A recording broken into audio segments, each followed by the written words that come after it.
Prologue. Anthony Bridgerton avait toujours su qu'il mourrait jeune. Oh, pas lorsqu'il était enfant, non. Anthony n'avait alors aucune raison de s'inquiéter de sa propre mortalité. Dès le jour de sa naissance, il avait mené une existence dont on aurait rêvé la plupart des petits garçons. Il était certes le descendant d'une vieille famille aristocratique fort riche, mais, à la différence de la plupart des autres couples, Lord et Lady Bridgerton étaient très amoureux. Aussi, n'accueillirent-ils pas leur fils comme un héritier, mais comme un enfant. Il n'eut donc ni fête, ni cérémonie, seulement un père et une mère, contemplant avec émerveillement leur nouveau-né. Quoique très jeunes, ils étaient âgés respectivement de 18 et 20 ans. Violette et Edmund étaient sages et solides, et ils aimaient leur fils avec une intensité et une dévotion rares dans leur milieu. À la grande horreur de sa mère, Violette insista pour nourrir elle-même son bébé. Quant à Edmund, il ne souscrivit jamais au précepte qui voulait que les pères ne voient ni n'entendent leur enfant. Il emmenait Anthony faire de longues promenades dans la campagne du Kent, lui parlait poésie et philosophie, avant même qu'il ne soit en âge de comprendre les mots, et lui racontait une histoire tous les soirs avant de dormir. Le vicomte et la vicomtesse étaient si jeunes et si amoureux que personne ne fut surpris lorsque, 2 ans tout juste après la naissance d'Anthony, naquit un petit frère qu'on prénomma Bénédicte. Edmund prit aussitôt des dispositions pour pouvoir emmener son dernier-né en promenade avec l'aîné. Il passa une semaine cloîtré dans les écuries, afin de fabriquer avec l'aide de son sellier un sac qui lui permettrait de porter Anthony sur le dos lorsqu'il aurait Bénédicte dans les bras. Tandis qu'ils traversaient champs et ruisseaux, il leur parlait de choses merveilleuses, de fleurs magnifiques, de ciel d'azur, de chevaliers en armure étincelante et de demoiselles en détresse. Violette ne pouvait s'empêcher de rire quand il rentrait échevelé, bruni par le soleil et qu'Edmund lançait. « Regardez, voilà notre demoiselle en détresse. Il nous faut la secourir. » Anthony se jetait alors dans les bras de sa mère en gloussant et jurait de la protéger contre le dragon cracheur de feu qu'il venait de croiser juste à une demi-lieue d'ici. « À une demi-lieue, répéta Violette d'un air épouvanté. « Juste ciel, que deviendrais-je sans 3 hommes forts pour me protéger? » « Bénédicte est un bébé, protesta Anthony. « Mais il va grandir comme toi, répondait-elle en lui ébouriffant les cheveux. « Et toi aussi tu vas encore grandir. » Edmund témoignait la même affection à tous ses enfants. Il n'empêche que la nuit, quand Anthony serait contre sa poitrine la montre des Bridgerton, il avait reçu le jour de ses 8 ans des mains de son père, qu'il avait lui-même reçu au même âge de son propre père. Il aimait à penser qu'il entretenait avec son père une relation un peu privilégiée. Non parce que ce dernier le préférait à ses frères et sœurs. Colin et Daphné étaient nés entre-temps, et Anthony savait fort bien que tous les enfants Bridgerton étaient aimés de la même manière. Non, s'il croyait sa relation avec son père particulière, c'était simplement parce qu'il le connaissait depuis plus longtemps. Après tout, il avait connu 2 ans avant Bénédicte et 6 ans avant Colin. Quant à Daphné, en plus d'être une fille, quelle horreur! Elle avait 8 ans de retard sur lui, et songeait-il avec plaisir ne les rattraperait jamais. Aux yeux d'Anthony, Edmund Bridgerton était tout simplement le centre du monde. Grand, les épaules larges, il montait à cheval comme s'il était né sur une selle. Il connaissait toujours les réponses aux problèmes d'arithmétique, même lorsque leurs précepteurs les ignoraient. Il ne voyait pas pourquoi ses fils n'auraient pas une cabane dans un arbre, et il alors construisait de ses propres mains. Et quand il riait, Une douce chaleur semblait vous envelopper. Edmund apprit à Anthony à monter à cheval, à tirer au pistolet, à nager. Il le conduisit lui-même à Eton au lieu de le faire accompagner par des domestiques, comme la plupart des autres garçons. Et lorsqu'il vit Anthony jeter des regards anxieux autour de lui, il eut avec lui une conversation à cœur ouvert pour lui assurer que tout se passerait bien. Ce fut le cas, et Anthony n'en fut pas surpris. Son père ne mentait jamais. Anthony aimait sa mère. Il se serait coupé un bras pour elle s'il avait fallu. Mais en grandissant, tout ce qu'il faisait, ses espoirs, ses rêves, ses buts, il le faisait en pensant à son père. Et puis un jour, tout changea. Étrange songeait-il plus tard. Comment l'existence pouvait basculer en l'espace d'une minute? Cela survint l'année de ses 18 ans.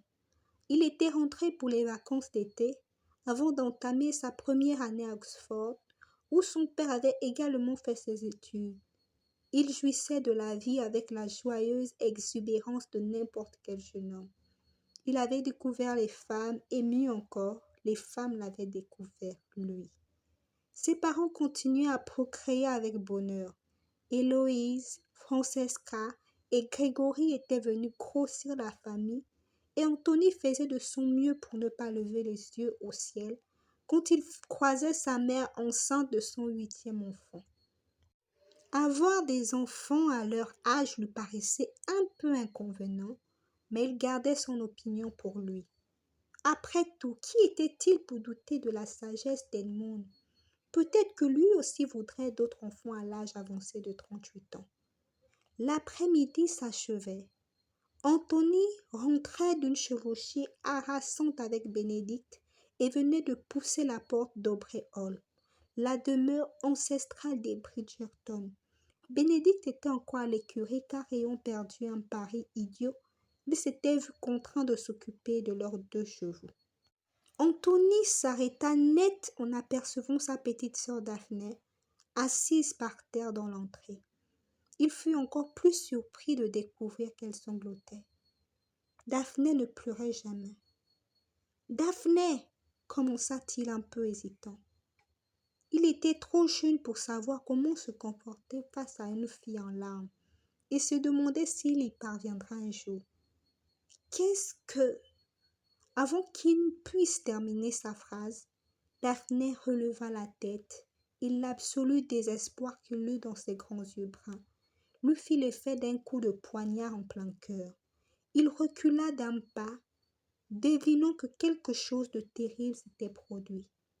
« Il est mort, » souffla Daphné. « Papa est mort. » L'espace d'un instant, Anthony fut persuadé d'avoir mal entendu. Son père ne pouvait pas mourir. D'autres personnes mouraient jeunes comme oncle Hugo. Mais oncle Hugo était petit et frêle. En tout cas plus petit et plus frêle qu'Edmund. « Tu te trompes, dit-il à Daphné. Tu te trompes sûrement. » Elle secoua la tête. « C'est Héloïse qui me l'a dit. Il sait à cause... » Même s'il savait qu'il n'aurait pas dû secouer sa sœur alors qu'elle sanglotait, il ne put s'en empêcher. « À cause de quoi? » ?»« D'une abeille au tactile. Il a été piqué par une abeille. » Anthony la fixa interdit, plus d'une voix rauque à peine reconnaissable. « Un homme ne meurt pas d'une piqûre d'abeille, Daphné. » Elle ne dit rien mais demeura assise là, avalant convulsivement sa salive pour tenter de retenir ses pleurs. « Il a déjà été piqué avant, » ajouta Anthony avec force. « J'étais avec lui. Nous sommes tombés sur un essaim et nous avons tous les 2 été piqués. Moi à l'épaule, précisa-t-il en levant la main malgré lui, pour toucher l'endroit, et lui au bras. » Il avait chuchoté ces derniers mots. Daphné le regardait fixement, une expression hébétée sur le visage. « Ça ne lui a rien fait, » insista Anthony en proie à une panique grandissante. Il savait qu'il effrayait sa petite sœur, mais il était incapable de se dominer. Un homme ne peut pas mourir d'une piqûre d'abeille. Daphné secoua la tête. Ses yeux sombres soudain furent ceux d'une vieille femme. C'est une abeille, dit-elle d'une voix blanche. Et Héloïse l'a vu. Il était là, debout, et l'instant d'après, il était. Anthony éprouva une sensation étrange, comme si sa peau allait exploser sous la poussée de ses muscles. Il était quoi? Mort, murmura-t-elle, l'air aussi déconcerté en prononçant ce mot qu'il était, en l'entendant. Abandonnant sa sœur dans le hall, Anthony grimpa l'escalier 4 à 4 pour se rendre dans la chambre de ses parents. Son père ne pouvait être mort. On ne mourrait pas d'une piqûre d'abeille. C'était impossible et même complètement aberrant. Edmund Bridgerton était jeune, grand et fort, bon sang. Ce n'était pas une abeille insignifiante qui allait venir à bout de lui. Mais quand il atteignit le palier et découvrit une dizaine de domestiques silencieux, il sut qu'il devait s'attendre au pire. Et leur visage, jusqu'à la fin de ses jours, l'expression pleine de pitié avec laquelle il le contemplait le hanterait. Dès qu'il eut ouvert la porte, il comprit. Assise au bord du lit, sa mère ne pleurait pas, n'émettait pas le moindre son. Elle tenait simplement la main de son père tout en se balançant d'avant en arrière. Son père était immobile, aussi immobile qu'un. Anthony ne voulait même pas penser au mot. « Maman !» dit-il d'une voix étranglée. Cela faisait des années qu'il ne l'appelait plus maman, mais mère. Elle se tourna vers lui lentement, comme si sa voix lui était parvenue à travers un long tunnel. « Que s'est-il passé ?» souffla-t-il. Elle secoua la tête, les yeux fixés au loin. « Je ne sais pas. » Ses lèvres demeurèrent entr'ouvertes, comme si elle avait eu l'intention de dire autre chose, mais avait oublié. Anthony fit un pas mal assuré en avant. « Il est parti, » finit par murmurer Violette. « Il est parti et oh mon Dieu, balbutia-t-elle en pressant la main sur son ventre arrondi. Je lui avais dit, oh Anthony! Elle paraissait sur le point de se briser de douleur, ravalant les larmes qui lui brûlaient les yeux et la gorge. Anthony vint s'asseoir près d'elle. Ça va, maman, ne t'inquiète pas, assura-t-il, bien que persuadé du contraire. Je lui avais dit que ce serait le dernier, articula-t-elle entre deux sanglots.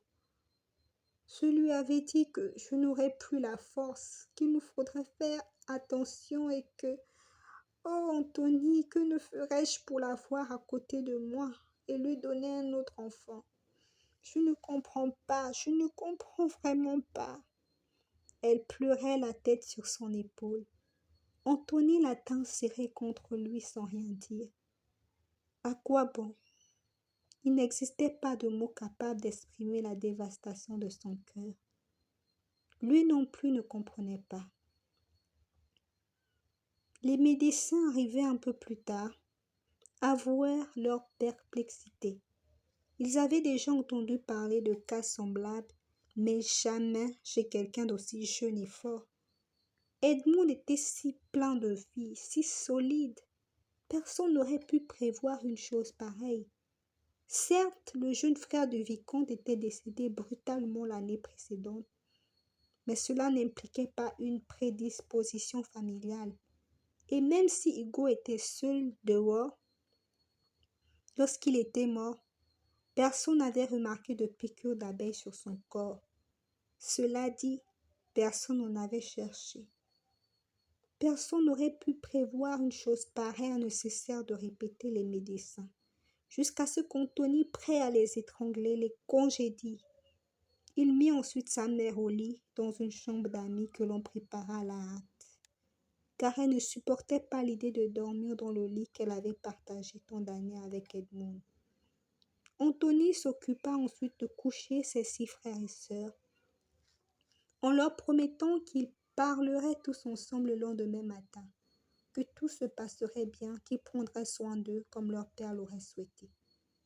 Puis il entra dans la pièce où le corps de celui-ci avait été transporté et le regarda. Il le contempla des heures durant, pratiquement sans ciller. Quand il quitta la chambre, il porta un regard nouveau sur sa propre vie et sa propre mortalité. Edmund Bridgerton était mort à l'âge de 38 ans. Anthony n'imaginait pas surpasser son père dans quelque domaine que ce fût, y compris en longévité.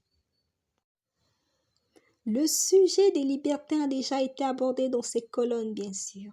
Et la conclusion de votre dévouée chroniqueuse est qu'il y a libertin avec petit L et libertin avec grand L. Anthony Bridgerton est un libertin avec un grand L. Un libertin avec un L minuscule est jeune et immature. Il se vante de ses exploits, se conduit de manière hautement stupide et se croit dangereux pour les femmes. Un libertin avec un grand L sait qu'il est dangereux pour les femmes. Il ne se vante pas de ses exploits, c'est inutile, puisque les hommes comme les femmes se les chuchotent à l'oreille. Pourtant, il préférerait qu'on ne parle pas du tout de lui. Il sait qui il est et ce qu'il a fait, et tout commentaire lui semble redondant. Il se conduit pas stupidement pour la bonne raison qu'il n'est pas stupide. Dans la limite de ce qu'on peut attendre d'un être appartenant à la gente masculine, bien évidemment. Il montre peu de patience pour les travers du beau monde, et votre dévouée chroniqueuse doit avouer que, la plupart du temps, il est difficile de l'en blâmer. Et si ce portrait ne dépeint pas à la perfection le vicomte Bridgerton, incontestablement le célibataire le plus convoité de la saison, votre dévouée chroniqueuse rémisera sa plume sur le champ. La seule vraie question est, l'année 1814 le verra-t-elle succomber à l'exquise félicité du mariage?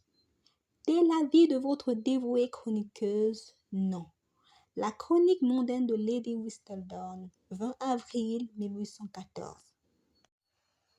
Je t'en prie, ne me dis pas qu'elle a encore écrit sur le vicomte Bridgerton, lança Kate Shelfrid à la cantonade. Sa demi-sœur Edwina, plus jeune de 4 ans, la regarda par-dessus le journal, dans la lecture duquel elle était plongée. Comment l'as-tu deviné? Tu glousses comme une idiote. Un nouveau gloussement secoua le sofa de damas bleu sur lequel toutes deux étaient assises. Tu vois, fit Kate en lui donnant un léger coup de coude. Tu glousses toujours quand elle parle de quelque vaurien infréquentable. Kate souriait néanmoins, car elle n'aimait rien tant que taquiner sa sœur, en toute gentillesse bien sûr. Marie Shelfield, mère d'Edwina et belle-mère de Kate, depuis près de 18 ans, leva les yeux de sa broderie et remonta ses lunettes sur son nez. Qu'est-ce qui vous fait rire toutes les deux? Kate est dans tous ses états parce que Lady Whistledown écrit une fois de plus sous cet impossible vicomte. Je ne suis pas dans tous mes états, protesta Kate, même si personne ne l'écoutait. Le vicomte Bridgerton? Demanda Marie d'un air absent. Celui-là même, confirma Edwina.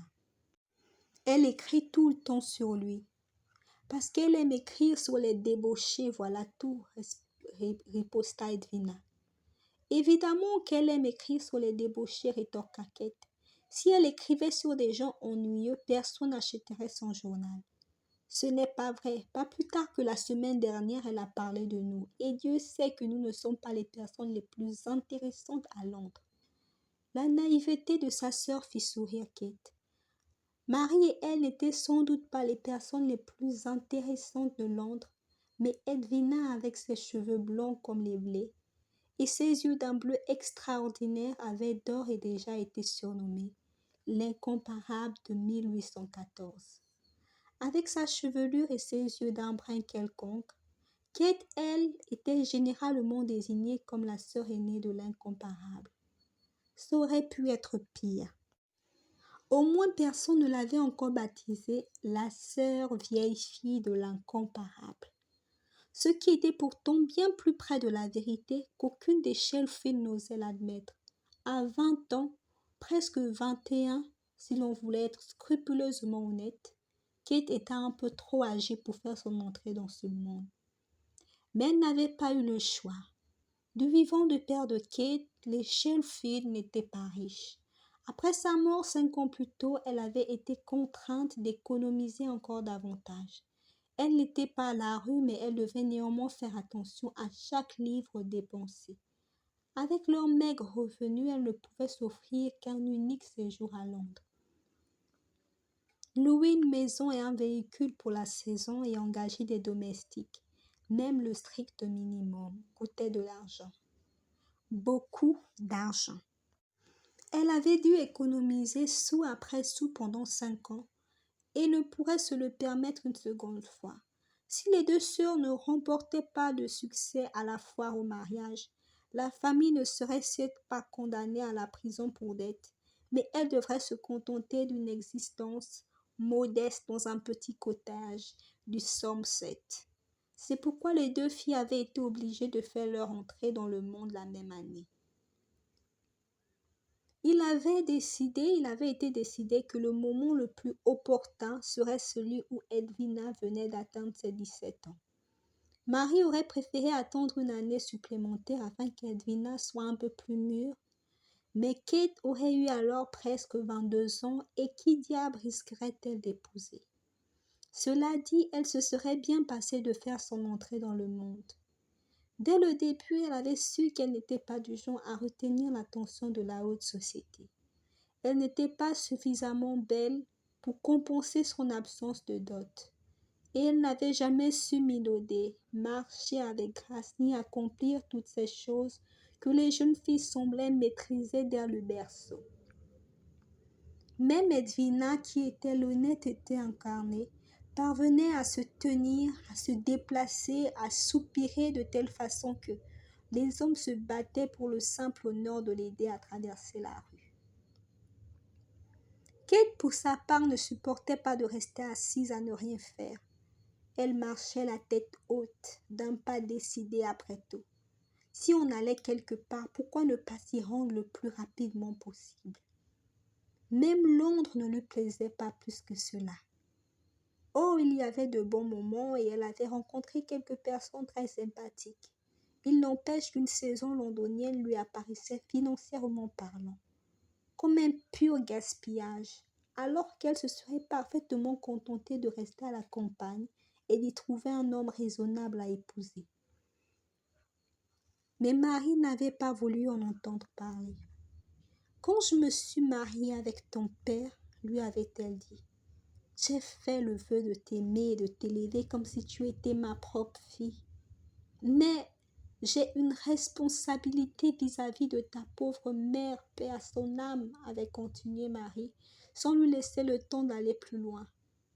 Et cette responsabilité implique entre autres que je veille à ce que tu fasses un mariage heureux et stable. Je pourrais trouver le bonheur et la stabilité à la campagne, avait répliqué Kate. Le choix d'hommes convenables est plus étendu à Londres. Edwina s'en était alors mêlée. Elle serait tellement malheureuse à Londres sans elle. Kate ne supportait pas de voir sa sœur malheureuse. Son sort avait été scellé. C'était donc la raison pour laquelle elle se retrouvait dans le salon un peu fané d'un meublé, dans un quartier de Londres presque à la mode, en proie à l'envie irrésistible d'arracher le journal des mains de sa sœur. « Kate !» glapit Edwina en regardant les yeux exorbités le minuscule triangle de papier qui lui restait entre le pouce et l'index droit. « Je n'avais pas fini. Ça fait des heures que tu lis. Et puis je veux savoir ce qu'elle a à dire du vicomte Bridgerton aujourd'hui. » Les yeux d'Edwina, que l'on comparait habituellement à des lacs paisibles, étincelèrent de malice. « Tu sembles terriblement intéressée par le vicomte, Kate. Nous cacherais-tu quelque chose ? Ne sois pas sotte, je ne le connais même pas. Et si je le rencontrais, je prendrais probablement mes jambes à mon cou. C'est exactement le genre d'homme que toi et moi devrions éviter à tout prix. Il serait sans doute capable de séduire un iceberg. Kate! S'exclama Marie. Flûte avait-elle oublié que sa belle-mère écoutait? C'est vrai, quoi? J'ai entendu dire qu'il a plus d'une maîtresse que je n'ai d'année. Marie la fixa quelques secondes comme si elle s'interrogeait sur l'opportunité ou non de répondre. Ce n'est pas certes un sujet convenable pour des jeunes filles, finit-elle par dire. Mais je dois avouer que c'est le cas de beaucoup d'hommes. Oh, murmura Kate avec le dépit de celle qui croyait avoir marqué un point capital. Alors il en a 2 fois plus que les autres. Quoi qu'il en soit, c'est le plus débauché de tous, et Edwina ne devrait pas permettre qu'il lui fasse la cour. Je te ferai remarquer que toi aussi tu es censé tirer profit de la saison, lui rappela Marie. Kate lui adressa un regard sarcastique. Toutes les 3 savaient que si le vicomte décidait de courtiser Anne Sheffield, ce ne serait pas elle. Je ne crois pas qu'il y ait dans cet article de quoi modifier ton opinion, enchaîna Edwina, avec un haussement d'épaule en se penchant sur le journal. Elle ne parlait pas tant du vicomte que des libertins en général. Kate parcourut l'article des yeux. Je parie qu'elle a raison. Ce n'est pas cette année qu'il se rangera. Tu trouves toujours que Lady Whistledown a raison, observa Marie avec un sourire. C'est souvent le cas pour une écoutière, elle fait preuve d'un remarquable bon sens. J'ai pu vérifier que son jugement sur tous les gens que j'ai rencontrés à Londres jusqu'à maintenant était pertinent. Tu devrais te fier à ton propre jugement, conseilla Marie d'un ton léger. Fonder ton opinion sur des échos n'est pas digne de toi. Kate savait que sa belle-mère avait raison, mais refusait de l'admettre. Elle laissa donc échapper un autre, et reportant son attention sur le journal. La chronique de Lady Whistledown était sans conteste la lecture la plus intéressante de tout Londres. Kate ne savait pas plus quand elle avait débuté dans le courant de l'année précédente. D'après ce qu'elle avait entendu dire, mais une chose était sûre, si personne ne savait qui se cachait derrière ce pseudonyme, Lady Whistledown ne pouvait qu'appartenir à la haute société. Un simple mortel n'aurait jamais été au courant des potins qu'elle révélait tous les lundis, mercredis et vendredis. Lady Whistledown connaissait toujours les dernières rumeurs. À la différence des autres écoutières, elle n'hésitait pas à donner des noms. Ainsi, la semaine précédente, ayant jugé que le jaune ne suivait pas à Kate, elle avait écrit noir sur blanc, avec sa chevelure sombre et sa robe jaune, mademoiselle Kate Sheffield ressemblait à une jonquille roussie. Kate n'en avait guère été affectée. Après tout, ne disait-on pas qu'on ne pouvait se considérer comme arrivé tant qu'on n'avait pas été épinglé par Lady Whistledown? Même Edwina enviait Kate d'avoir été ainsi distinguée. Kate n'appréciait pas particulièrement de passer la saison à Londres, mais quitte à participer au tourbillon mondain, mieux valait ne pas connaître un échec absolu. Et si se faire insulter dans une chronique mondaine était son seul signe de succès, eh bien soit, on avait la gloire qu'on pouvait. À présent, quand Penelope Farrington se vantait d'être un agrume trop mûr dans sa robe mandarine, Kate pouvait retorquer avec un soupir dramatique. Eh bien moi, je suis une jonquille aussi. Un jour ou l'autre, quelqu'un finira par découvrir l'identité de cette femme, et elle aura des ennuis, déclara Marie. Edwina considéra sa mère avec intérêt. Tu crois vraiment que c'est possible? Cela fait maintenant 1 an qu'elle a réussi à garder le secret. C'est trop gros pour le demeurer éternellement, répliqua Marie. Croyez-moi, ajouta-t-elle en tirant une longue aiguille de fil jaune, tôt ou tard cela éclatera au grand jour, et ce sera un énorme scandale. Eh bien moi, si je savais qui c'est, j'en ferais ma meilleure amie, décréta Kate, en commençant la lecture du verso. Elle est terriblement amusante, et quoi que certains prétendent, elle tombe presque toujours juste. À cet instant, Newton, le corchi rondouillard de Kate, pénétra dans la pièce en se dandinant. « Est-ce que ce chien n'est pas encore resté dehors ?» fit remarquer Marie. Kate, cria-t-elle aussitôt après, comme le chien s'asseyait sur ses pieds, avec l'air de quémander un baiser. Newton, viens ici immédiatement, ordonna Kate. Il obtempéra, non sans avoir jeté un regard énamouré à Marie, sauta sur le sofa et posa les pattes avant sur Kate. Il va mettre plein de poils sur toi, observa Edwina. Ça m'est égal, répondit Kate en caressant l'épaisse fourrure caramel. Edwina soupira, ce qui ne l'empêcha pas de tendre la main pour tapoter la tête de Newton. Que raconte-t-elle d'autre demanda-t-elle, penchée sur le journal, puisque tu m'as empêché de lire la 2e page. Pas grand-chose. Un entrefilet sur le duc et la duchesse d'Hastings, qui sont arrivés en ville il y a quelques jours. La liste des mets servis au bal de Lady Danbury, qu'elle qualifie d'étonnamment délicieux, et une description plutôt défavorable de la robe portée par Madame Ferrington lundi dernier. Edwina fronça les sourcils. J'ai l'impression qu'elle épingle les Ferrington plus souvent qu'à leur tour, non? Rien d'étonnant, dit Marie qui reposa sa broderie et se leva. Cette femme serait incapable de choisir une couleur pour ses filles, même si un arc-en-ciel s'enroulait autour de son cou. Maman, s'exclama Edwina outrée. Kate plaqua la main sur sa bouche pour ne pas rire. Marie émettait rarement un jugement définitif, mais quand cela arrivait, c'était toujours merveilleux. C'est la vérité. Elle persiste à habiller sa cadette en orange, alors qu'il est évident que cette pauvre fille devrait porter du bleu ou du turquoise. Tu m'as fait porter du jaune, lui rappela Kate. Et j'en suis désolée, cela m'apprendra à écouter les conseils d'une vendeuse. Je n'aurais jamais dû mettre mon jugement en doute. Nous n'avons plus qu'à la faire retailler pour Edwina. Celle-ci ayant une tête de moins que Kate, cela ne posait pas de problème. Le moment venu, veille à supprimer le volant sur la manche, conseilla Kate à sa sœur. Non seulement il est affreusement gênant, mais il gratte. J'ai bien failli l'arracher au bal des Ashbourne. Marie leva les yeux au ciel. Je suis à la fois surprise et reconnaissante que tu aies jugé bon de t'abstenir. Je suis surprise, mais reconnaissante, dit Edwina avec un sourire malicieux. Imagine le commentaire de Lady Whistledown. Je le vois d'ici, répliqua Kate en pouffant. La jonquille roussie arrache ses pétales. Je monte dans ma chambre, annonça Marie en secouant la tête devant les pitreries de ses filles. Essayez de vous souvenir que nous sortons ce soir. Vous pourriez peut-être vous reposer un peu en attendant. Nous allons encore nous coucher tard. Kate et Edwina murmurèrent quelques promesses en ce sens. Dès que Marie eut quitté la pièce, Edwina se tourna vers sa sœur. « Tu as choisi ta robe? Celle en gaze verte, je pense.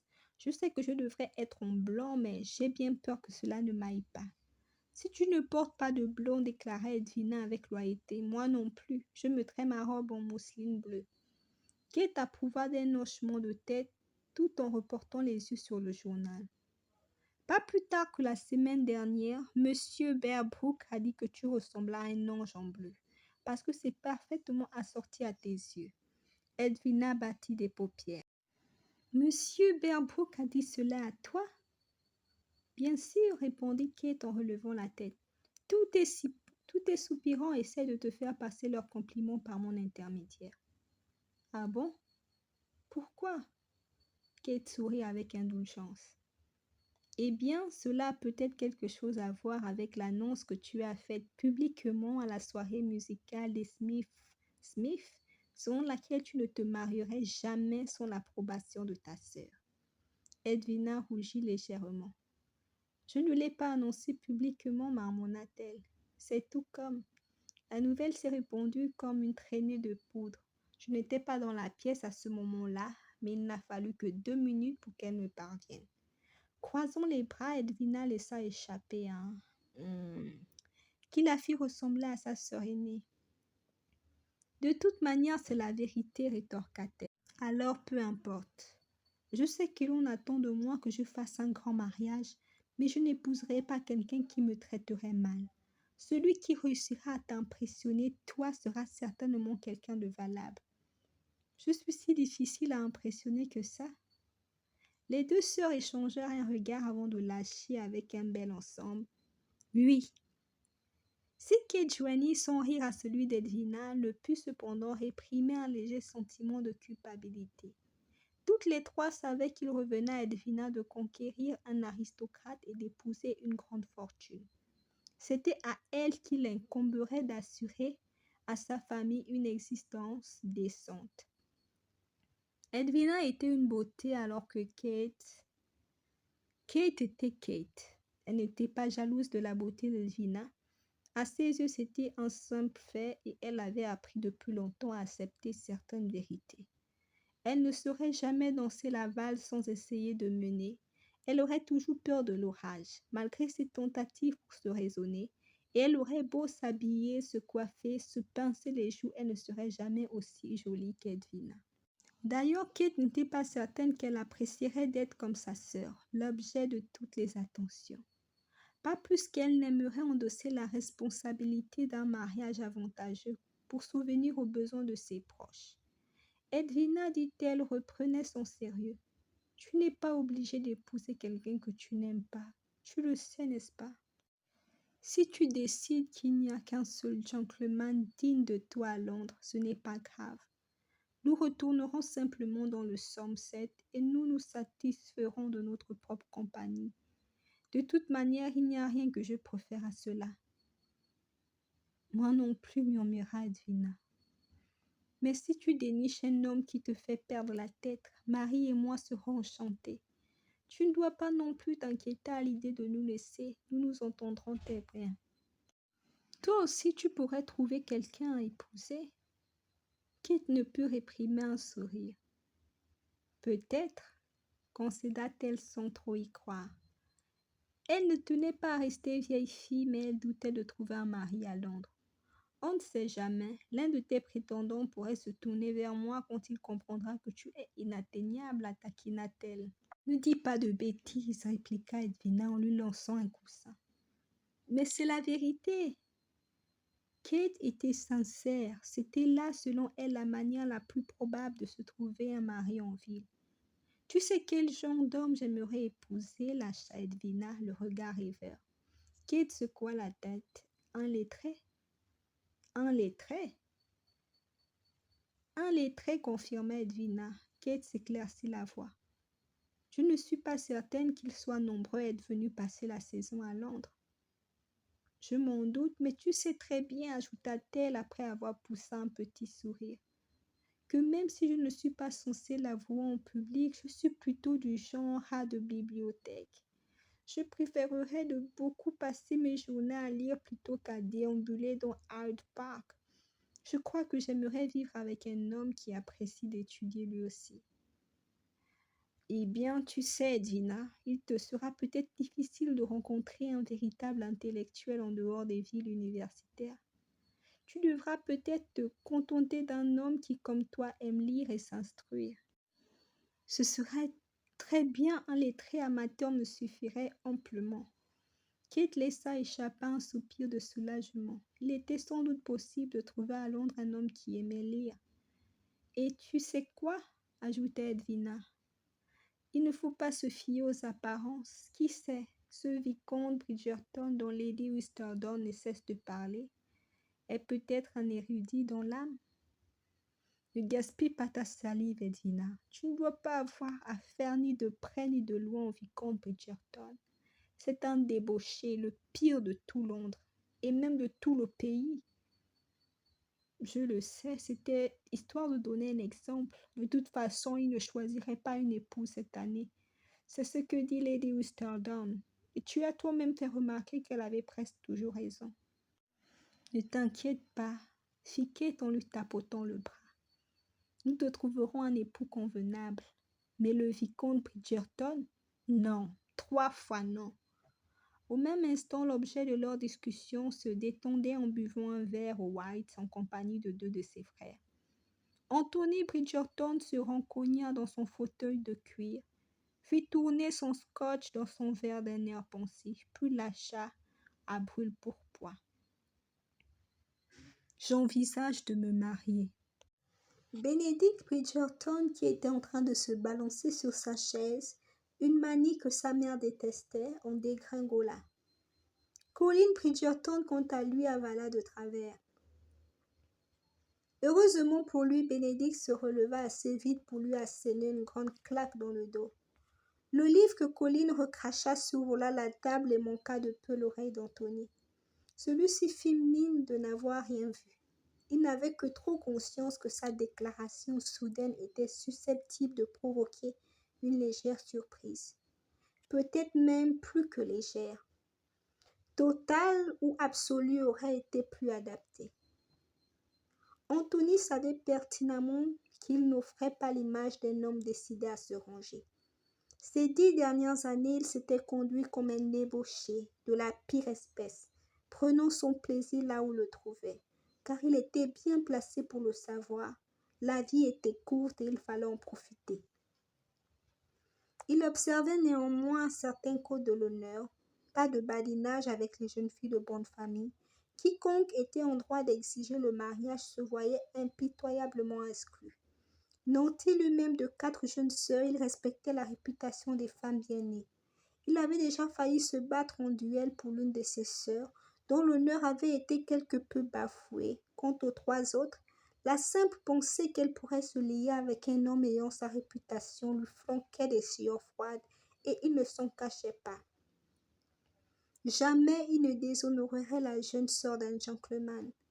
En revanche, en ce qui concernait les autres femmes, les veuves ou les actrices qui savaient ce qu'elles voulaient et à quoi elles s'engageaient, il ne s'était pas privé de jouir de leur compagnie. Du jour où il avait quitté Oxford pour vivre à Londres, il avait toujours eu une maîtresse, voire 2 parfois. Il avait aussi participé à toutes les compétitions hippiques possibles, appris à boxer et gagné d'innombrables parties de cartes. Entre 20 et 30 ans, il s'était livré à une quête effrénée du plaisir avec, pour seule limite, la conscience aiguë qu'il avait des responsabilités familiales. La mort d'Edmund Bridgerton avait été à la fois brutale et inattendue, et ce dernier n'avait pas eu l'occasion de faire une ultime requête à son fils aîné. S'il l'avait pu, cependant, Anthony était persuadé qu'il lui aurait demandé de s'occuper de sa mère et de ses frères et sœurs avec autant d'affection et de diligence que lui-même. C'est ainsi, entre les fêtes et les courses hippiques, il avait envoyé ses frères à Eton et Oxford, assister à un nombre assommant de concerts de piano donnés par ses sœurs. Dévouement louable, car 3 d'entre elles n'avaient aucune oreille et surveillaient de près les finances familiales. Avec ses 7 frères et sœurs, il considérait de son devoir de veiller à ce qu'il y ait assez d'argent pour assurer l'avenir de chacun d'entre eux. À mesure qu'il approchait de ses 30 ans, il s'était rendu compte qu'il consacrait de plus en plus de temps à sa famille et à ses obligations, et de moins en moins à la poursuite de plaisirs en tout genre. Il avait certes toujours une maîtresse, mais une seule à la fois, et il n'éprouvait plus le besoin de s'attarder jusqu'à l'aube dans une soirée afin de gagner une dernière partie de cartes. Cependant, sa réputation lui collait au basque, ce dont au fond il se moquait. Il y avait en effet certains bénéfices à être considéré comme le pire débauché de toute l'Angleterre. Ainsi, il était universellement craint, ce qui était une bonne chose selon lui. Mais à présent, il était temps de se ranger et d'avoir un fils. Après tout, il avait un titre à transmettre. À l'idée qu'il ne vivrait sans doute pas assez longtemps pour le voir grandir, il ressentait un vif regret et même une pointe de culpabilité. Mais qui pouvait-il? Il était le premier né comme son père avant lui, et comme 8 générations de fils Bridgerton, en tant qu'héritier de la dynastie, il lui revenait de croître et de se multiplier. En outre, savoir qu'il laisserait 3 frères aimants et capables derrière lui procurait un certain réconfort. Ceux-ci veilleraient à ce que son fils soit élevé dans l'amour et le sens de l'honneur, comme tous les Bridgerton. Ses sœurs le dorlotaient et sa mère le gâterait. Même s'il engendrait plusieurs enfants, il avait conscience qu'il serait trop jeune pour se souvenir de lui. S'il avait été lui-même le plus affecté par le décès de leur père, c'était parce qu'il était le plus âgé. Il avala une gorgée de son scotch et, carrant les épaules, chassa ces déplaisantes ruminations de son esprit. Il lui fallait se concentrer sur son objectif, la quête d'une épouse. Étant plutôt sagace et organisé, il avait établi mentalement la liste de ses attentes. Tout d'abord, elle devait être raisonnablement séduisante, pas forcément d'une beauté renversante, encore que ce serait plaisant. Mais il estimait qu'un physique agréable rendrait l'exercice du devoir conjugal plus aisé. En second lieu, elle ne devait pas être stupide. Cette condition serait peut-être la plus difficile à remplir. Anthony n'avait pas été impressionné outre mesure par les prouesses intellectuelles des débutantes londoniennes. La dernière fois qu'il avait commis l'erreur d'engager la conversation avec une demoiselle fraîche et moulue d'une institution de jeunes filles, il n'avait rien pu tirer d'elle, hormis des commentaires sur la pluie, le beau temps et la qualité du buffet. Il lui serait certes impossible d'éviter de discuter avec une épouse peu intelligente, mais il était exclu qu'il ait des enfants stupides. Le troisième point était le plus important. Il ne fallait pas qu'il risque de tomber amoureux d'elle. Et cette règle ne devait être enfreinte à aucun prix. N'étant pas un cynique complet, Anthony savait que le véritable amour existait. Quiconque s'était un jour trouvé dans la même pièce que ses parents ne pouvait qu'en être convaincu. Mais l'amour était une complication qu'il souhaitait éviter. Étant habitué à obtenir ce qu'il désirait, il ne doutait pas de trouver une femme séduisante, intelligente, dont il ne tomberait jamais amoureux. Et où était le problème? Aurait-il cherché l'amour de sa vie? Il était probable qu'il ne l'aurait pas trouvé comme la plupart des hommes. Bon sang, Anthony, pourquoi es-tu si renfrogné? Ce n'est quand même pas à cause de cette olive. Bon sang, Anthony, pourquoi es-tu si renfrogné? Ce n'est quand même pas à cause de cette olive. J'ai bien vu qu'elle ne t'avait pas touché. Il n'avait pas fait part, bien sûr, de ses pensées concernant sa mort prématurée à qui que ce soit, pas même à ses frères. Diable! Si quelqu'un était venu lui dire une chose pareille, il lui aurait rayonné. Mais personne ne pouvait comprendre la profondeur du lien qui l'unissait à son père, pas plus que cette intuition ancrée en lui qu'il ne pouvait vivre plus longtemps que lui. Edmund était tout pour lui. Il avait toujours aspiré à lui ressembler, s'y était essayé tout en sachant que faire aussi bien que lui dans quelque domaine que ce soit était quasiment impossible. Son père était un grand homme et penser qu'il pourrait l'égaler lui semblait d'une suffisance sans nom. Quelque chose s'était produit la nuit où il avait veillé sur son corps, en tentant désespérément de se souvenir de chaque instant partagé. Il aurait été si facile d'oublier les petites choses, la façon qu'il avait de lui presser le bras en signe d'encouragement, ou de réciter de mémoire la chanson Sing No More, tirée de la pièce de Shakespeare, beaucoup de bruit pour rien. Quand Anthony s'était résigné à quitter la pièce aux premières lueurs de l'aube, il savait, d'une manière ou d'une autre, que ses jours étaient comptés, et que ce compte serait le même que celui d'Edmund. Crache le morceau, dit Bénédicte, le tirant une nouvelle fois de ses réflexions. Je ne t'offrirai pas un sou pour tes pensées, car je sais très bien qu'elles n'en valent pas tant. Mais à quoi penses-tu, bon sang? Anthony se redressa, se forçant à ramener son attention sur le présent. Qui est considérée comme la reine de la saison, demanda-t-il. Edwina Sheffield, répondit Colin après un instant de réflexion. Tu l'as sûrement vue. Elle est plutôt petite, les cheveux blonds, les yeux bleus. Tu la repéreras au troupeau de prétendants qui la suivent partout en bêlant.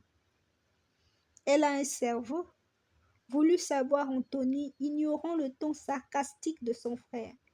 Colin sia, comme si la question d'une femme possédant un cerveau ne lui avait jamais traversé l'esprit.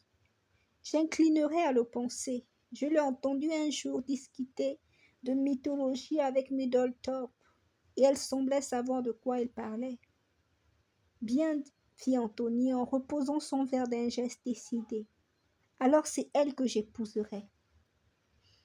Mercredi au bal donné par les Arstide, on a vu le vicomte Bridgerton danser avec plus d'une gracieuse demoiselle. Cette attitude ne peut être qualifiée que de stupéfiante. Bridgerton s'efforçant en général d'éviter les jeunes filles convenables avec une persévérance qui serait impressionnante si elle n'était aussi exaspérante pour les mères de filles à marier. Se pourrait-il que le vicomte ait lu le dernier article de votre dévouée chroniqueuse et qu'avec la perversité commune au mal et toute espèce, il ait décidé de lui prouver qu'elle s'était trompée? Il pourrait sembler que votre dévouée chroniqueuse s'attribue beaucoup plus d'importance qu'elle n'en possède en vérité. Mais l'on connaît des hommes qui ont pris des décisions en se fondant sur moins, bien moins que cela. La chronique mondaine de Lady Whistledown, 22 avril 1814. Ce soir-là, à 23 heures, toutes les craintes de Kate se confirmèrent. Anthony Bridgerton invita Edwina à danser. Pire, Edwina accepta. Pire encore, Marie observait le couple comme si elle s'apprêtait à réserver l'église. « Tu vas arrêter, siffla Kate en lui décochant un coup de coude. « Arrêter quoi ?» De les regarder comme ça. Marie écarquilla les yeux. « Comme quoi ?» Comme si tu établissais le menu du lendemain de noces. « Oh » murmura Marie en s'empourprant l'air coupable. « Marie !» Et alors où est le mal? Ce sera un excellent parti pour Edwina. Tu as écouté ce que nous disions cet après-midi? Il est déjà assez pénible de voir toute cette débauchée tourner autour d'Edwina. Tu n'imagines pas le temps qu'il m'a fallu pour faire le tri. Mais Bridgerton, enfin! C'est le pire de tout Londres. Tu ne désires tout de même pas qu'elle épouse un homme pareil. Ne te mêle pas de me dire ce que je peux ou ne peux pas faire, Catherine Grace Shelfield, lui intima Marie en se redressant de toute sa hauteur. Je suis encore ta mère que je sache. Enfin, ta belle-mère, et ce n'est pas rien. Kate se sentit aussitôt réduite à l'écart de vers de terre.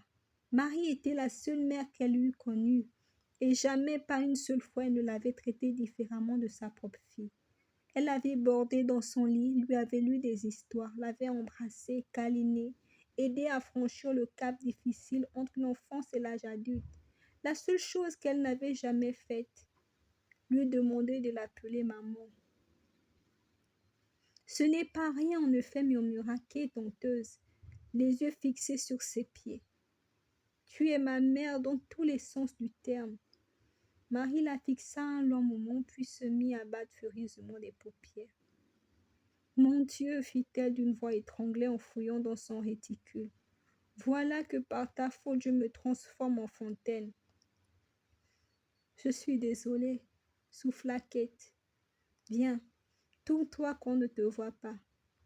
Ayant enfin déniché un carré de linon blanc, Marie se tamponna les yeux qui étaient exactement du même bleu que ceux d'Edwina. Je t'aime, Kate. Tu le sais, n'est-ce pas? Bien sûr, s'exclama Kate, choquée que Marie puisse ne serait-ce que lui poser la question. Et tu sais bien, tu sais que je... Oui, je sais, répondit Marie en lui tapotant le bras. Simplement, quand tu n'acceptes d'être la mère d'un enfant que tu n'as pas porté, ta responsabilité est 2 fois plus grande. Tu dois faire encore plus d'efforts pour assurer le bien-être et le bonheur de cet enfant. Marie, je t'aime. Et j'aime Edwina. Toutes les deux tournèrent les yeux vers la piste de danse où celle-ci dansait avec le vicomte. Comme toujours, elle était la beauté et la grâce incarnées, avec sa silhouette frêle et son visage délicat, encadré de boucles blondes. Kate nota non sans irritation que le vicomte était fort bel homme. Contrairement aux jeunes gens à la mode qui affectionnaient les couleurs criardes, il était sobrement vêtu d'un habit noir sur une chemise d'un blanc éclatant. De haute taille, le maintien fier, il avait d'épais cheveux châtains qui avaient tendance à lui retomber sur le front. En apparence, il avait tout de l'homme parfait.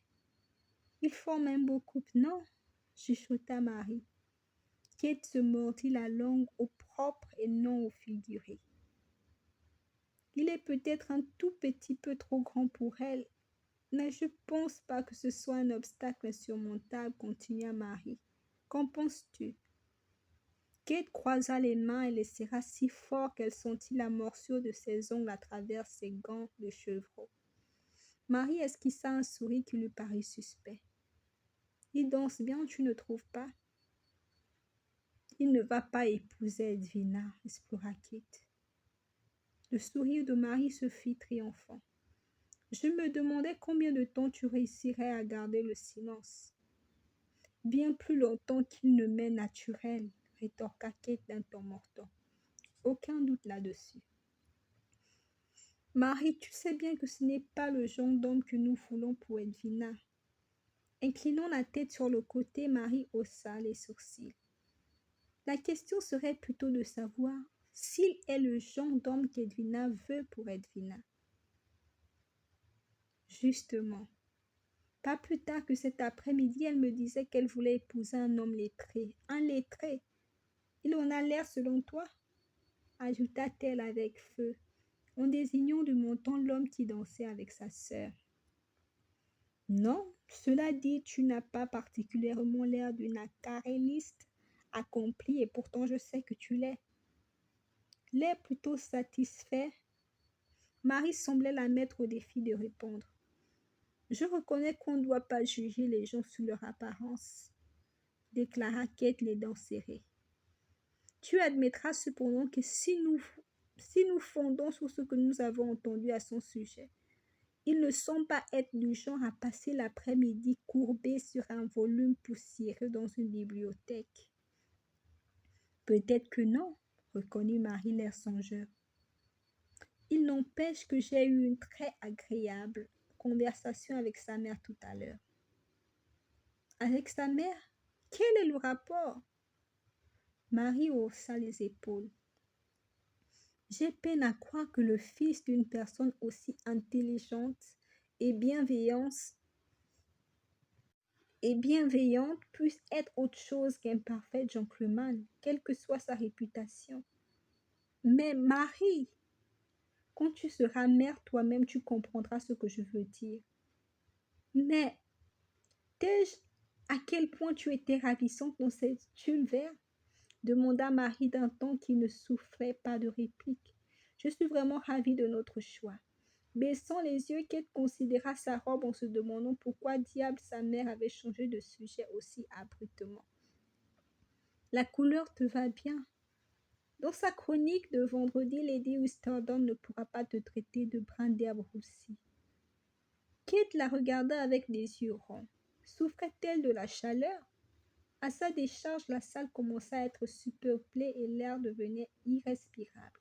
C'est alors qu'elle sentit Marie lui donner un petit coup sous l'omoplate gauche. Elle comprit que quelque chose se préparait. « Monsieur Bridgerton !»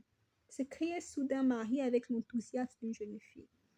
Horrifiée, qu'elle tourna la tête et vit un homme extrêmement séduisant s'approcher d'elle. Un homme extrêmement séduisant qui ressemblait de manière frappante au vicomte. Elle s'obligea à déglutir pour ne pas rester bouche bée. « Monsieur Bridgerton !» répéta Marie. « Je suis si heureuse de vous voir.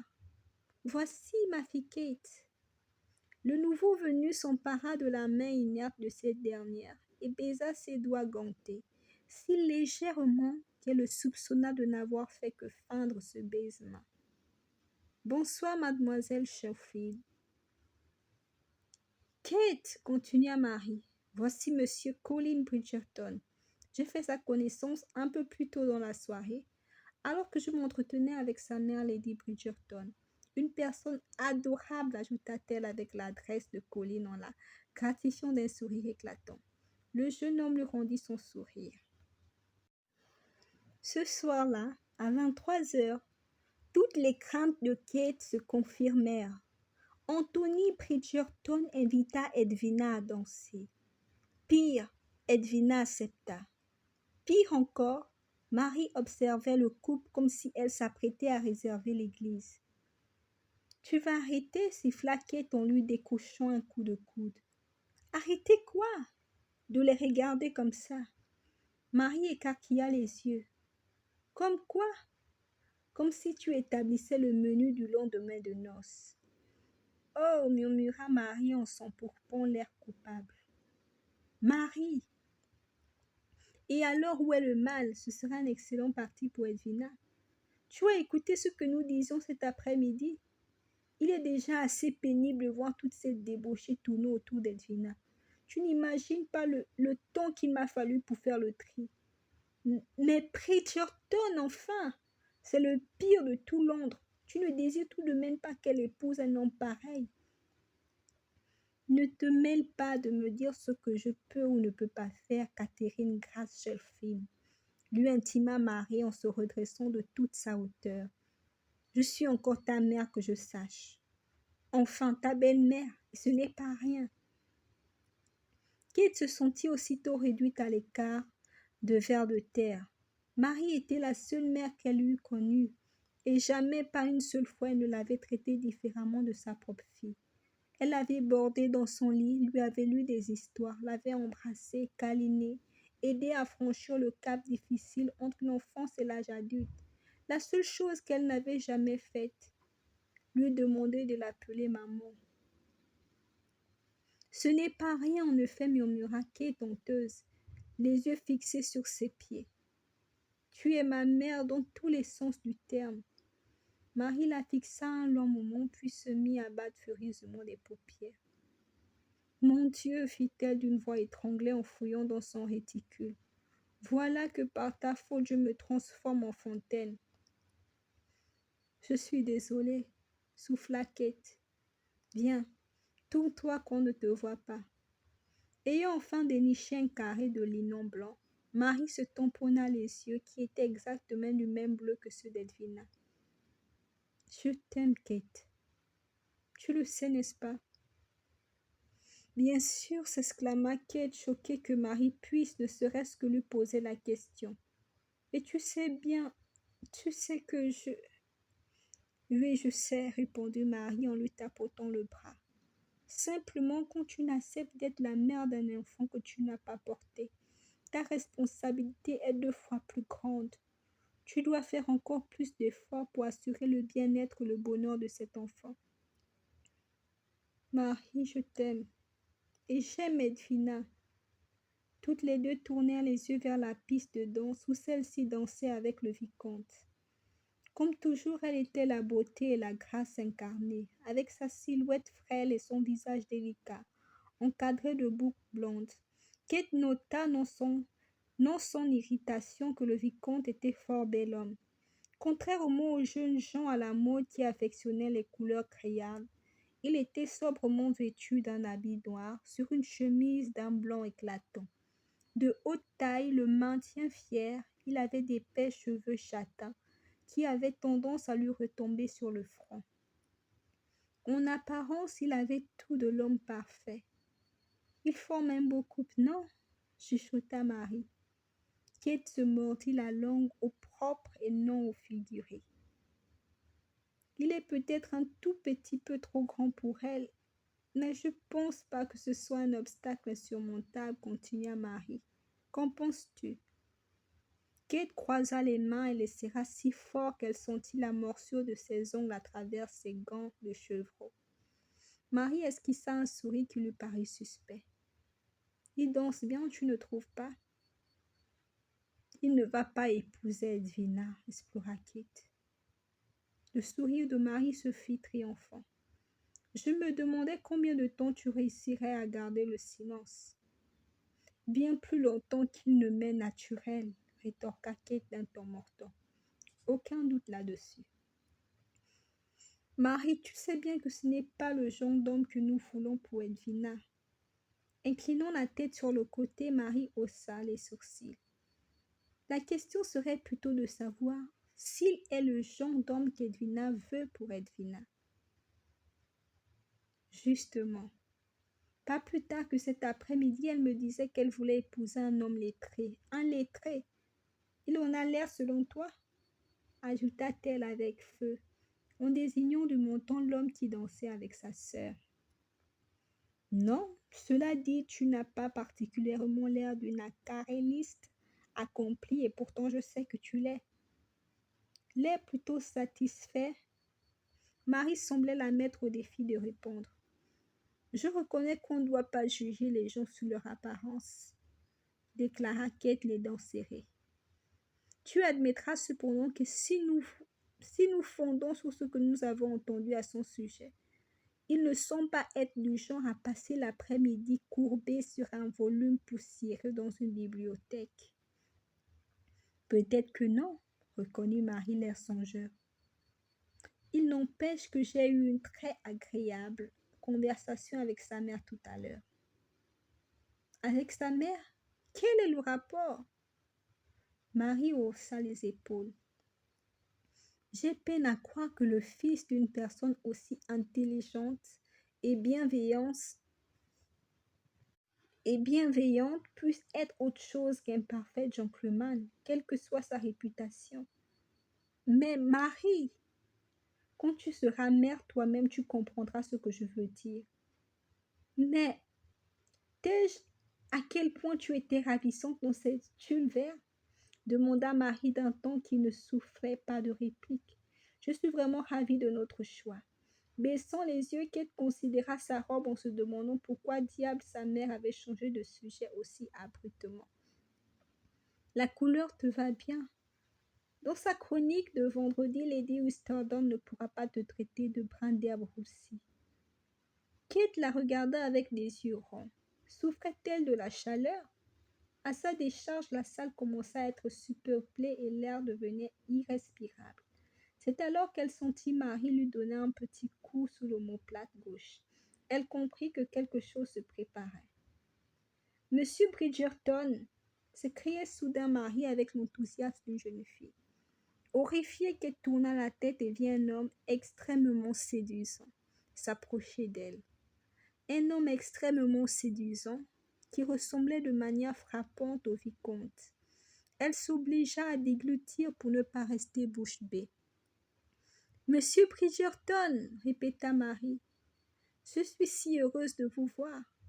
Voici ma fille Kate. » Le nouveau venu s'empara de la main inerte de cette dernière et baisa ses doigts gantés, si légèrement qu'elle le soupçonna de n'avoir fait que feindre ce baisement.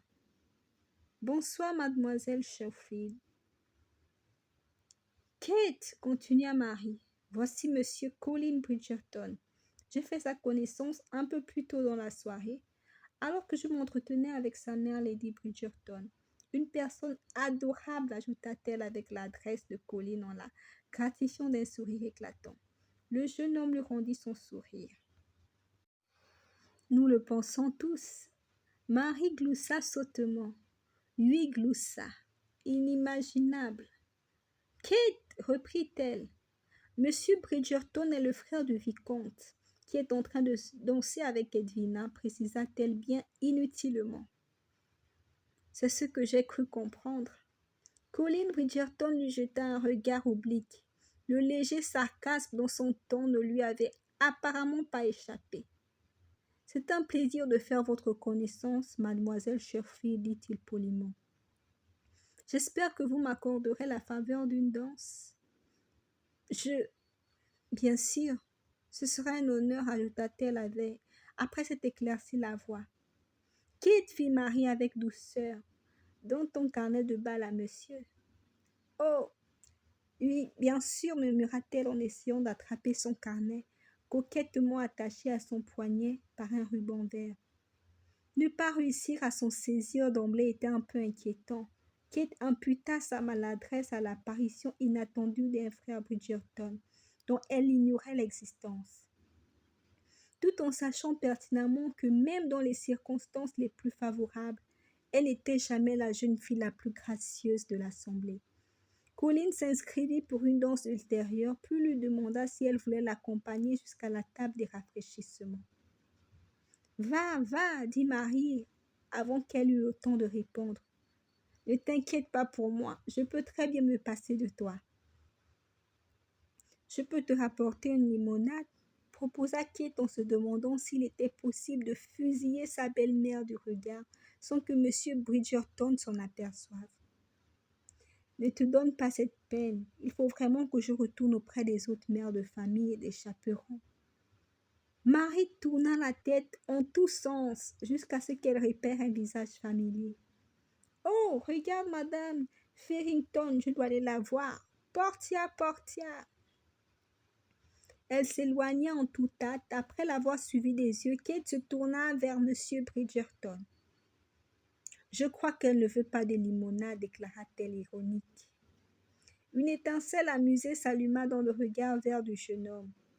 Ou alors elle a l'intention de courir jusqu'en Espagne pour cueillir elle-même les citrons. Kate ne put s'empêcher de rire. Elle ne voulait pas apprécier M. Colin Bridgerton ni aucun Bridgerton, après tout ce qu'elle avait lu dans le journal au sujet du vicomte. Mais elle reconnut qu'il n'était sans doute pas juste de juger un homme sur les frasques de son frère. Aussi se força-t-elle de se détendre un peu. « Avez-vous vraiment soif ou montriez-vous simplement poli ?» demanda-t-elle. « Je suis toujours poli, assura-t-il avec un sourire espègle, mais j'ai aussi soif. » L'association fatale de ce sourire et de ses irrésistibles yeux verts faillit arracher un grognement à Kate. « Et voilà un autre débauché, soupira-t-elle. Sans qu'elle n'en comprenne la cause, Colin s'étrangla. « Je vous demande pardon. » Kate rougit quand elle s'aperçut horrifiée qu'elle avait parlé à voix haute. « Non, c'est à moi de vous demander pardon. Excusez-moi, je vous en prie, c'était abominablement grossier. »« Non, non, protesta-t-il, l'air à la fois intéressé et amusé. Continuez. » Kate déglutit, il n'y avait aucun moyen de s'en sortir. « Je... » commença-t-elle avant de se racler la gorge. « Si je peux me permettre d'être franche. » Il hocha la tête avec un sourire narquois. De toute évidence, il ne l'imaginait pas ne pas être franche. Kate s'éclaircit la voix une fois de plus. Ça devenait ridicule vraiment. Elle donnait l'impression d'avoir avalé un crapaud. « Il m'est venu à l'esprit que vous étiez peut-être comme votre frère, c'est tout. »« Mon frère ? Eh bien, le vicomte. J'ai 3 frères, expliqua-t-il. »« Oh !» souffla-t-elle, se sentant ridicule, « je suis désolée. »« Pas tant que moi, répliqua-t-il avec véhémence. La plupart du temps, ils sont insupportables. » Kate fut obligée de simuler une quinte de toux pour dissimuler son exclamation de surprise. « Mais au moins, continua-t-il avec un profond soupir de soulagement, vous ne me compariez pas à Grégory. Il a 13 ans, précisa-t-il en lui jetant un regard effronté. Mais ses yeux riaient et Kate comprit qu'il la menait en bateau. Il n'était pas homme à dénigrer ses frères, au contraire. Vous êtes plutôt dévoué à votre famille, n'est-ce pas? Je le suis entièrement, assura-t-il, soudain très sérieux. De même que moi, fit Kate avec un regard éloquent. Ce qui signifie, elle savait qu'elle aurait dû tenir sa langue, mais elle en fut incapable. Ce qui signifie que je ne laisserai personne briser le cœur de ma sœur. Sans mot dire, Colin tourna lentement la tête pour regarder son frère et Edwina, dont la danse venait de s'achever. « Je vois, » murmura-t-il. « Vraiment ?» Il était arrivé devant la table des rafraîchissements. Colin tendit un verre de limonade à Kate, qui en avait déjà bu 3 depuis le début de la soirée. Ce que elle en était sûre, Marie n'ignorait pas quand elle avait insisté pour qu'elle aille en chercher un autre. Colin but une gorgée tout en observant par-dessus le rebord de son verre, puis il lâcha. Mon frère s'est mis en tête de se ranger cette année. À son tour, sans se presser, Kate prit une gorgée. Est-ce possible? Je suis certainement bien placée pour le savoir. Il a la réputation d'être un libertin effréné. Ce qui est vrai, admit Colin en soutenant son regard. Il est difficile d'imaginer qu'un coureur aussi notoire se contente d'une seule femme et trouve le bonheur dans le mariage. Vous semblez avoir beaucoup réfléchi à la question, mademoiselle Sheffield, Elle le regarda droit dans les yeux. Votre frère n'est pas le premier homme à la réputation discutable à courtiser ma sœur, monsieur Bridgerton. Et croyez-moi, je ne prends pas le bonheur de ma sœur à la légère. J'imagine que n'importe quelle femme trouverait le bonheur en épousant un gentleman riche et titré. N'est-ce pas à cela que sert la saison londonienne? Peut-être, mais je crains fort que le problème ne se trouve ailleurs. C'est-à-dire qu'un mari peut briser un cœur bien plus douloureusement qu'un simple prétendant. Vous ne croyez pas? Ajouta-t-elle avec un petit sourire entendu. N'ayant jamais été mariée, je ne suis certainement pas en position d'avoir un avis.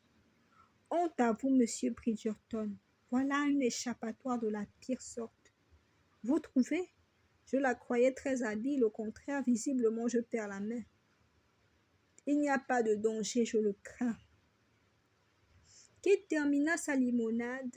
Le verre était petit. Lady Astrid, leur hôtesse, était d'une avarice notoire. Vous êtes bien trop généreuse. Cette fois, le sourire qu'elle lui adressa était sincère. C'est une accusation que l'on porte rarement contre moi, monsieur Bridgerton. Il éclata de rire bruyamment au milieu de la salle de bal. Kate se rendit compte gênée qu'il attirait soudain un grand nombre de regards curieux. « Il faut que vous rencontriez mon frère, déclara-t-il avec un amusement évident. Le vicomte, demanda-t-elle incrédule. La compagnie de Grégory vous plairait peut-être aussi, mais comme je vous l'ai dit, il n'a que 13 ans. Il serait capable de poser une grenouille sur votre chaise. Et le vicomte n'est pas susceptible de placer une grenouille sur votre chaise, répondit-il gravement. Qu'as-tu le plus grand mal à ne pas s'esclaffer? Je vois, assura-t-elle avec le plus grand sérieux. Cela fait donc de lui un homme tout à fait recommandable. Ce n'est pas un si mauvais bougre, assura Colline avec un large sourire. Vous m'en voyez soulagée. Je devrais commencer à organiser le petit déjeuner de lendemain de noces dès à présent. Colline en demeura bouche bée. Je ne voulais pas dire, vous ne devriez pas, c'est-à-dire que cela serait un peu prématuré. Qu'as-tu pitié de lui? Je plaisantais. Bien sûr, dit-il en rougissant légèrement. À présent, si vous voulez bien m'excuser, je dois vous laisser. Il arqua les sourcils. Vous ne partez quand même pas aussitôt? Pas du tout, j'ai promis à une amie de la retrouver. Elle n'allait quand même pas lui confier qu'elle devait aller aux toilettes. 4 verres de limonade, c'était un peu trop. Ça a été un plaisir, affirma-t-il en s'inclinant. Puis-je vous raccompagner? Non, merci, je devrais réussir à me débrouiller toute seule.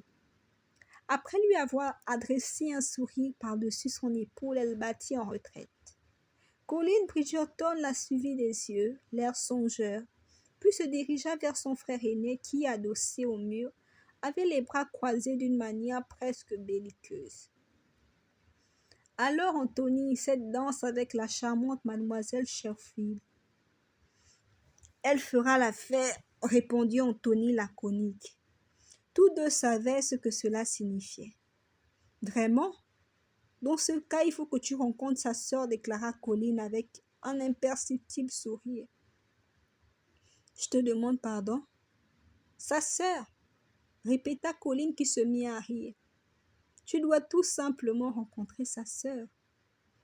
20 minutes plus tard, Anthony était sûr d'avoir soutiré à Colline tout ce qui concernait Edwina Shelfield.